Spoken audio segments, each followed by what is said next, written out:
네, 오늘 양지수 오후장 들어서 1%대의 상승 흐름 유지를 하고 있습니다. 수급 쪽으로도 안정적인 흐름 이어지고 있고 오늘 그래도 상승하는 종목들이 하락하는 종목보다는 조금 더 우세한 시장 분위기인데요. 전체적인 시장 흐름을 수급 측면에서 분석해 보겠습니다. 시선주 오늘은 이재규 본부장과 함께합니다. 안녕하세요. 안녕하세요. 네, 일단은 오늘 코스닥 시장이 조금은 더 강합니다. 외국인들의 강한 매수세 덕분인 건지 오늘 코스닥 시장의 상대적인 강세의 배경, 본부장님 좀 어떻게 보셨을까요? 네, 일단 우리가 코스닥이라고 한다면 가장 특징적인 부분이 성장주가 많이 있다는 거죠. 그래서 오늘도 보시면 2차 전지와 제약바이오가 굉장히 좋은 모습을 보이고 있습니다. 에코프로 BM과 알테오젠 같은 경우가 이제 2차 전지와 제약바이오의 대장주로서 시장을 좀 이끌고 있는데 우리가 휴일 전날에도 비슷했어요. 그때도 맞아요. 이제 코스닥이 좀 더 좋았고 거기서 제약바이오와 2차 전지가 좋았거든요. 오늘 이제 우리가 코스피 쪽 같은 경우는 은행 관련주들도 좀 변동성을 보이고 있지만 큰 흐름에서는 이 성장주로 자금이 들어오지 않나라고 저는 생각을 하고 있습니다. 아무래도 캐나다도 금리 인하를 진행을 했고요. 유럽 중앙은행에서도 금리 인하를 진행했기 때문에 관련되어 있는 모멘텀들이 금리 인하에 대한 수혜를 받을 수 있는 성장주 쪽으로 좀 자금이 들어오지 않나라고 생각을 하고 있습니다. 어떻게 보면 올해 들어서 가장 큰 변곡이 될 수도 있다라고 저는 생각을 하고 있기 때문에 지금 이 기조가 조금 더 이어진다라고 한다면 하반기에는 성장주 쪽에 대한 모멘텀들이 부각될 가능성이 높다라고 보니까 지금 이 시점에서 포트에 대한 변경이라든지 고민을 좀 많이 해볼 시기가 아닐까라는 그런 의견 드리도록 하겠습니다. 네, 우리 개인 투자자분들이 또 성장주 많이 좋아하시는데 하반기에는 많은 기회가 있었으면 좋겠습니다. 이제 수급에 저희가 포커스를 맞춰서 외국인과 기관이 어떤 섹터를 담고 있는지 한번 체크를 해보겠습니다. 네, 오늘 외국인과 기관이 순매수하고 있는 섹터 쭉 보도록 할게요. 대표적으로 반도체, 금융, 화장품, 2차 전지, 제약, 바이오 꼽을 수가 있는데 외국인과 기관은 오늘도 이제 연속성 있게 반도체, 2차 전지 사는 것 같고 금융이 좀 눈에 띕니다. 갑자기 금융 지주 회사들을 또 다시 담고 있던데 장 초반에 비해서는 좀 종목들이 밀리더라고요. 네, 수급별로 이 섹터의 특징 어떻게 볼 수 있을까요? 일단 전체적으로 반도체와 금융 그리고 2차 전지 쪽에 자금이 들어오고 있습니다. 네. 반도체 같은 경우는 제가 항상 말씀을 드리고 있는 부분이지만 우리가 지금 HBM 쪽에 대한 관심도가 굉장히 높아요. 그래서 단기적인 트레이딩을 한다라고 한다면 저는 HBM 관련되어 있는 종목군들이 여전히 좀 더 유리하지 않을까라고 생각을 하는데 우리가 여기서 좀 착각을 하면 안 되는 부분이 HBM이 굉장히 큰 높은 영업이익률을 보인다라는 내용들이 시장에서 많이 부각이 됐었습니다. 그러면서 이제 상대적으로 D램이라든지 낸드 플래시 같은 우리가 레거시 기업들 같은 경우는 수익성이 많이 떨어진다라는 분석들이 많았거든요. 그래서 제가 좀 찾아보니까 올해 1분기 같은 경우는 D램이 영업이익률이 약 18%, 그리고 낸드 플래시 같은 경우는 11% 정도가 나오더라고요. 근데 반대로 이제 HBM 같은 경우는 30%가 넘어갑니다. 그래서 HBM을 잘하고 있는 SK하이닉스를 필두로 해서 주가 흐름이 굉장히 탄력적으로 나왔는데 하반기가 되면 올해 3분기에서 4분기가 된다라고 한다면 D램과 낸드 플래시 같은 경우도 영업이익률이 30%가 넘어갈 가능성이 높다라는 분석이 나오고 있습니다. 이것은 결국에는 반도체 업황이 좋아진다라는 이야기거든요. 그렇기 때문에 오늘도 반도체 업황이 좋아질 수밖에 없는 반도체 쪽으로 자금이 계속해서 유입이 되는 게 아닐까라고 좀 생각이 되고 있는 부분이고요.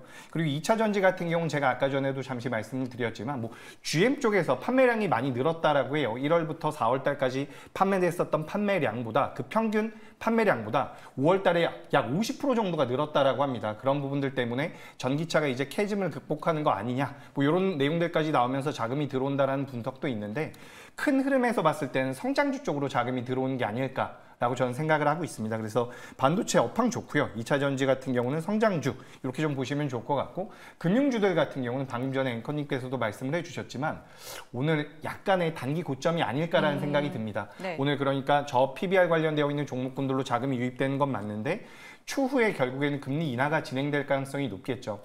앞으로 지표를 한두 개 정도만 더 확인을 하고 미국에서 9월 달에 금리 인하를 하겠다라는 내용이 나올 가능성이 높습니다.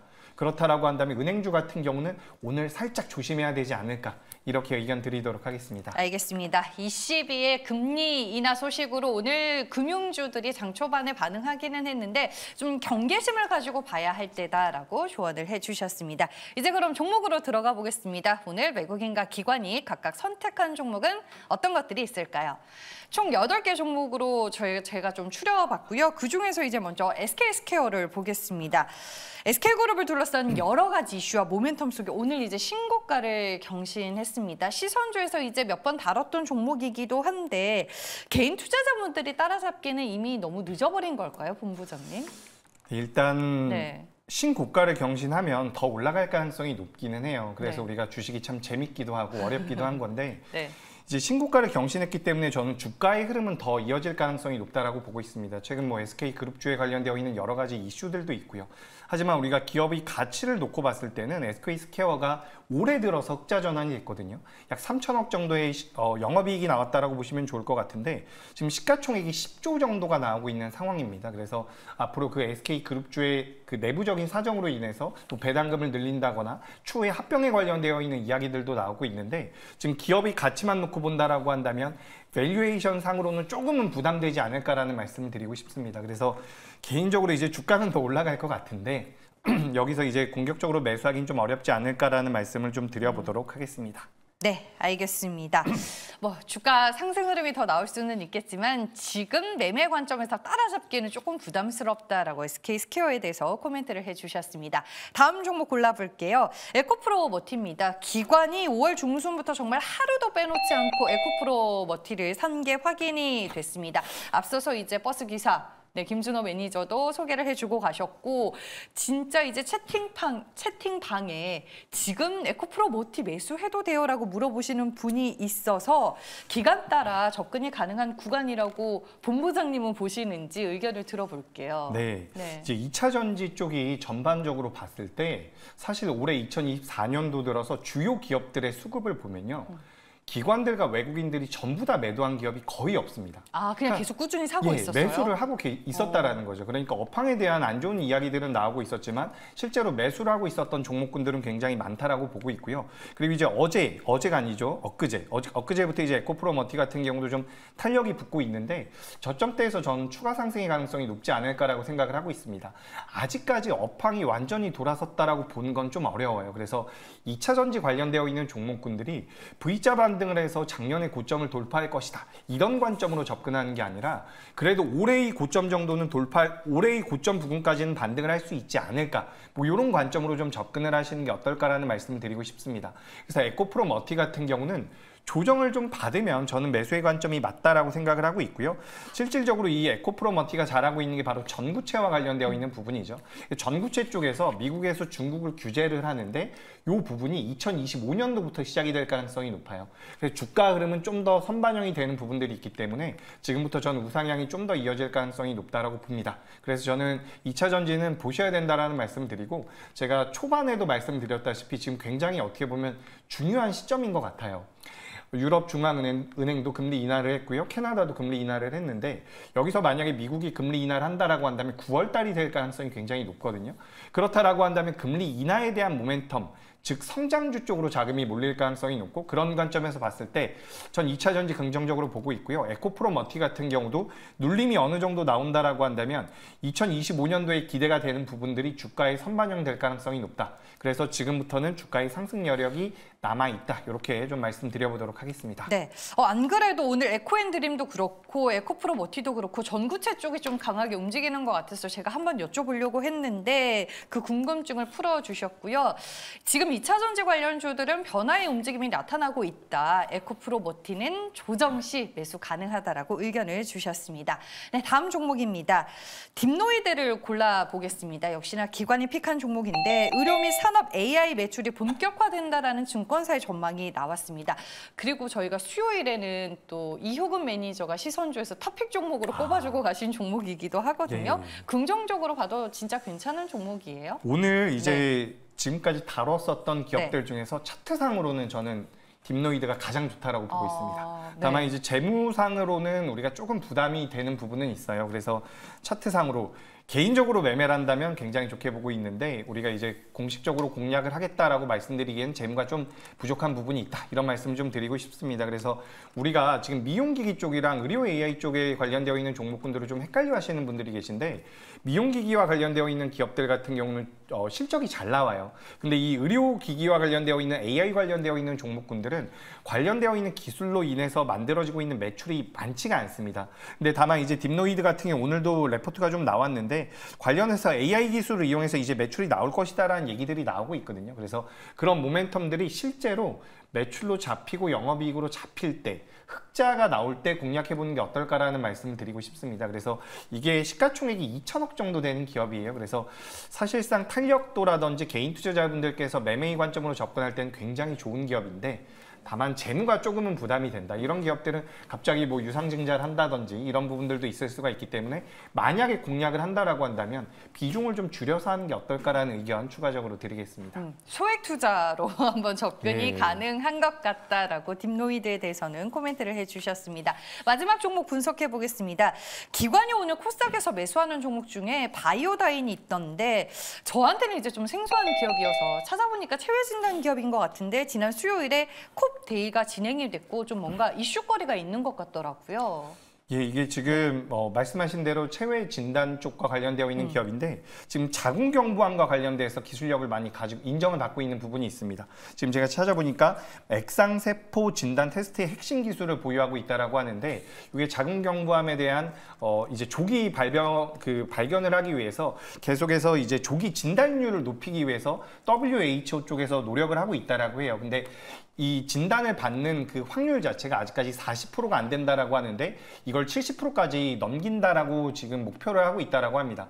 그렇다라고 한다면 관련돼서 기술력을 가지고 있는 바이오다인 같은 경우는 시장 자체의 성장에 대한 수혜를 받을 가능성이 굉장히 높다라는 거죠. 그리고 최근에 이제 알테오젠을 비롯해서 우리나라 기업들의 그런 기술 수출이라든지 이런 부분들이 많이 부각이 되고 있는 것 같은데 바이오다인 같은 경우도 다른 나라라고 하는 게 좀 재밌는데 로슈라는 기업이 있습니다. 다른 나라의 대형 빅파마 중에 하나인데 이쪽에 이제 기술 수출하는 부분들이 있어요. 관련돼서 로열티가 수령이 된다든지 매출 쪽으로 잡힐 가능성이 높기 때문에 이런 내용들이 좀 시장에서 부각이 되는 것 같습니다. 그러니까 알테오젠이 좋은 주가 흐름을 보였기 때문에 비슷한 맥락으로 좀 접근을 하는 게 아닌가라는 생각이 들고요. 또 한 가지 여기 추가적으로 말씀드려보자면 오늘 제가 제일 많이 말씀드리고 있는 바로 성장주에 대한 모멘텀들이 제약바이오로 붙을 가능성도 굉장히 높습니다. 그래서 최근에 이제 우리가 삼천당 제약이라든지 HLB라든지 그리고 알테오젠 같은 경우는 우리가 굉장히 공교롭게도 3월 말에서 4월 초에 조정을 받았거든요. 물론 기업들만의 뭐 블록딜이라든지 몇몇 가지 이슈가 있긴 했지만 공교롭게도 당시에 시장에서 어떤 내용이 있었냐면 금리 인상을 할 수도 있겠다라는 내용들이 있었습니다. 근데 이제 그런 내용들이 들어가면서 금리 인하가 다가오고 있다 보니까 이 바이오 쪽에 대한 관심도가 많이 올라가는 게 아닌가라는 생각이 들고 있어요. 그래서 우리가 과거 대장주라고 많이 이야기를 했었던 셀트리온 같은 경우도 최근에 반등이 좀 나오고 있고 그래서 저는 제약바이오 같은 경우는 올해는 굉장히 좋은 모습을 보일 가능성이 높다라고 보니까 성장주 중에서 좀 더 탄력적인 건 제약바이오. 좀 천천히 가겠지만 우상향이 이어질 수 있는 것은 2차 전지로 이렇게 의견 드리도록 하겠습니다. 네, 알겠습니다. 전체적인 시장의 뷰도 같이 곁들여 주셨습니다. 저희가 이제 몇 개의 종목은 골라서 분석을 해봤고 총 8개의 종목으로 후보를 외국인과 기관 나눠서 이제 보여드렸는데 이 안에서 이재규 본부장님이 탑픽으로 꼽는 종목은 과연 뭘까요? 예, 네. 딥노이드인데요. 아, 딥노이드예요? 딥노이드가 가장 좋은데 네. 일단 딥노이드가 차트상으로 가장 좋다는 얘기입니다. 그래서 개인 투자자분들께 매매하실 때 딥노이드를 좀 보시는 게 어떨까라는 말씀드리고 제가 이제 공식적으로 준비한 기업은 주성 엔지니어링입니다. 네. 오늘 오랜만에 이 반도체 전공정 쪽으로 자금이 들어왔다라고 보시면 좋을 것 같거든요. 그래서 제가 앞서서도 반도체 업황에 대해서 설명을 드릴 때 이런 말씀을 드렸어요. 지금 D램과 낸드 플래시 쪽이 그러니까 HBM을 생산하기 위해서는 D램의 생산량을 줄여야 됩니다. 그렇다라는 것은 D램의 가치가 올라갈 가능성이 높다라는 거고 올해 3분기와 4분기가 된다라고 한다면 D램과 낸드 플래시 쪽에서 영업이익률이 30%가 넘어갈 가능성이 높아요. 그렇다라고 한다면 전공정 기업들 그동안 움직이지 못했었던 상대적으로 주가 흐름이 약했었던 레거시 기업들 쪽으로 자금이 들어올 가능성이 굉장히 높다라는 거죠. 그래서 결국에는 이 주성 엔지니어링 같은 경우도 HBM 쪽과도 엮일 수가 있고요. 그리고 앞으로 미세화 공정에 들어간다라고 한다면 전공정 쪽에 대한 공통 수혜를 받을 수 있는 기업이 전 주성 엔지니어링이라고 생각을 하고 있습니다.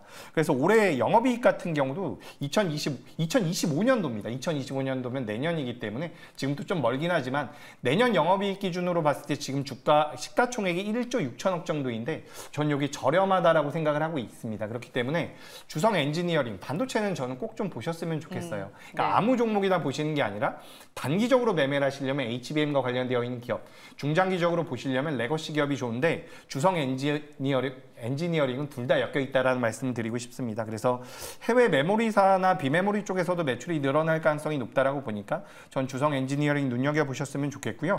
매수가는 오늘 종가 부근에서 가능하다. 그리고 목표가는 4만 원, 그리고 손절가는 31,000원으로 의견 드리겠습니다. 네, 주성 엔지니어링 오늘도 뭐 주가 흐름 좋습니다. 현재 5% 넘게 오르고 있습니다. 종가에 베팅 가능해 보인다라고 말씀해 주셨고요. 목표 주가는 4만 원입니다. 우리가 절대 버리지 말아야 할 게 반도체 종목이다라고 말씀해 주셨으니까요. 투자 포인트와 가격 전략 잘 참고해 보시길 바라겠습니다. 오늘 시선주는 이재규 본부장과 함께했습니다. 고맙습니다.